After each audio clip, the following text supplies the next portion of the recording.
एक जिज्ञासु का सवाल है, भगवान हमारे को दुख पर दुख क्यों देते हैं?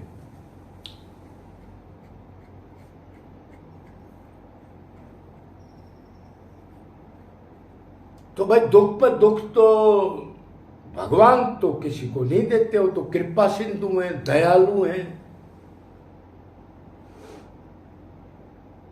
उनके यहां तो कोई जीव जो जैसा कर्म करता है, गऊ मार रहा है, भगवान को गालियां दे रहा है, विपरीत प्रचार कर रहा है, उसकी भी ये पंच महाभूत की शक्तियां ये बंद नहीं करते भाई मैं इसको पृथ्वी नहीं दूंगा, ये पताल में चला जाएगा, वायु नहीं दूंगा, सांस नहीं आएगा इसको, या अपना जल जिसको इसके घर में जल दूंगा तो बिल्कुल जहर खारा बना दूंगा। ऐसा नहीं है।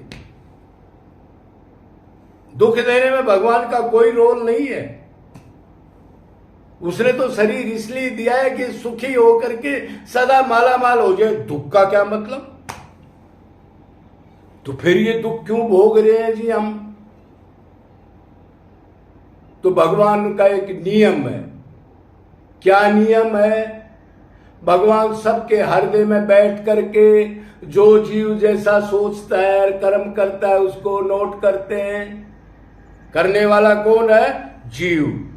भगवान क्या करते हैं? नोट करते हैं। करता जीव है। ध्यान रखना, अब कौन कर रहा है और फल किसको मिलेगा।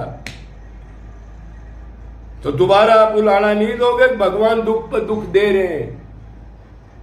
जीव बीज बोता है। भागवत कहती है जीव ही अपना दुश्मन है, जीव ही मित्र है, जीव ही कुकर्म करता है। भगवान तो सिर्फ नोट करता है। क्या सोचा? नोट करो ही। अरे भगवान रोक दे नहीं, इसको ये गलत काम नहीं करेगा। ना ना ना, जीव स्वतंत्र है कर्म करने में। अब वो कर्म करे जा रहे हैं 5 इंद्रियों के सुख के लिए।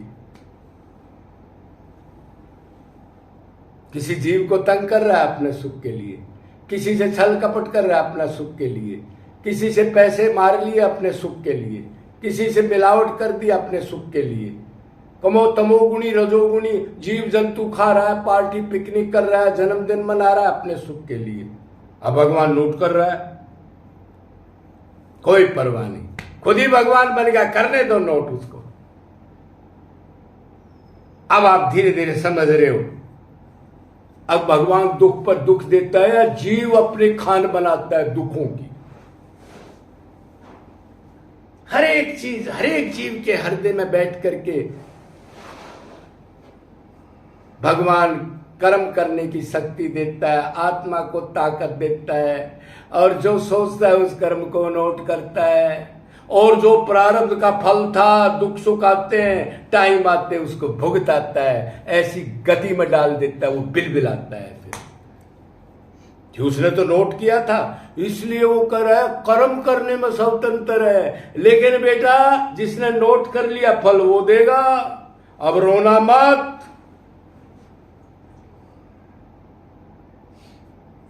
रोना नहीं चाहता तो मान फेरा भी। अब वो नोट करता है, धर्म विरुद्ध कर्म नहीं करूंगा, भगवान की भक्ति दूंगा। जिसने गर्भ से रोते हुए को निकाला काल कोठड़ी से, इतना अहंकार होगा। ध्यान रखना, ये मनुष्य शरीर अगर गलत आचरण करेगा, भगवान की भक्ति नहीं करेगा, शास्त्र विरुद्ध कर्म करेगा तो पक्का नरक मिलेगा। इसी से तो नरक मिलता है, इसी से स्वर्ग मिलता है, इसी से मृतलोक मिलता है, इसी से भगवत प्राप्ति हो जाती है। मन का गुलाम नहीं होना। मन कहता है ये चीज बहुत सुंदर है, इसको प्राप्त कर लूं। धर्म अधर्म का कोई ख्याल नहीं। फिर बेटा इधर ही हथकड़ी लग जाएगी और आगे तो भगवान अलग से सजा देगा। इधर तो बच जाएगा, ये कलयुग है, घूस वगैरह दे देते हैं, वकील झूठे खड़े कर देते हैं, सब बिके हुए हैं ये।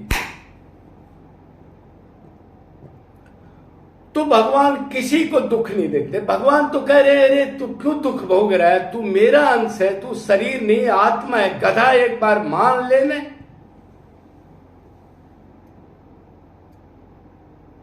और अपने असली घर में, मेरा घर है, मेरा बेटा है, ये माँ बाप नहीं है तेरे तो दुख देने वाले, बदलने वाले। विपरीत तेरे से स्वार्थ सिद्ध करने वाले, खत्म होने वाले बिलबिलाएगा, मैं हूं तेरा, मेरा अंश है तू।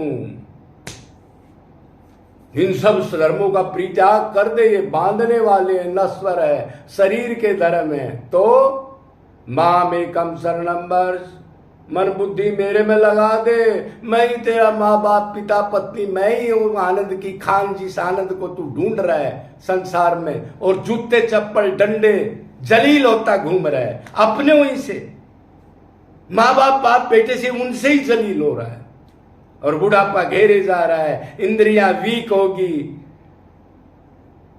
और जो धन कमाया था वो भी उनको दे दिया। ये नहीं 10% दान कर दूं, जीवों को लगा दूं, जो बोएगा मिल जाएगा, कुछ नहीं करना, उनके अंडर हो गया बिल्कुल। अब इतने कर्म नोट होते हैं, वो संचित कर्म में चले जाते हैं।